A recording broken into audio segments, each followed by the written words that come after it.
Bax, cümləmiz nə idi? Что я могу сделать для вас? Mən sizin üçün nə edə bilərəm? Düzdürmü? Sualım ondan ibarətdir ki, niyə burada siz dediniz ki, что я могу сделать? Demədiniz, что я могу делать для вас. Əslində сделать düzdür. Amma sizcə niyə burada сделать daha düzgündür, nəinki делать? Baxın, görürsünüzmü? Cümlədə Azərbaycan dilində analiz edin dərhal. Mən sizin üçün nə edə bilərəm?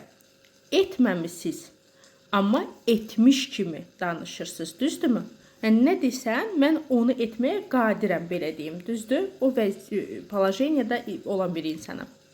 Ona görə də сделать da делать-in bitmiş zamanıdır. Başa düşdünüz?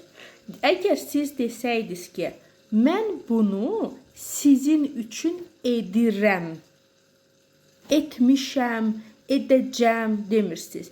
Mən bunu sizin üçün edirəm. Bu zaman necə deyə tərcümə edərdiniz? Mən bunu sizin üçün edirəm. Я это Edirəm. для вас делаю. Ay, sağ ol. Amma edirəm sözünü ya eta edirəm sonra sizin üçün. Necə deyəcəksiniz? Делаю. Делаю. Yox, mən eşitmirsiniz nə deyirəm. Deyirəm ki, yəni делаю axırda yox, mən bunu sözündən sonra deyil. Ya eta Я это делаю sizin üçün. для вас. Ay, sağ ol. Bəli. Eləcə də məsəl üçün dostunuza zəng eləmisiniz, düzdürmü? Sual verirsiniz. Nə edirsən? А что делаешь? Что делаешь? Düzdürmü? Axşam nə iş görürsən? Вечер.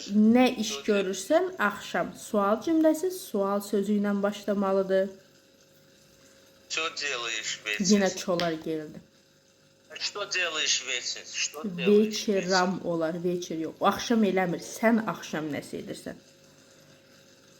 Düzdürmü? Kağıda sualına cavab verir. Ona görə veçeram. Что делаешь вечером? Bəli. Что ты делаешь вечером? Düzdürmü?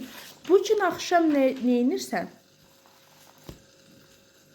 Сегодня что Deməli,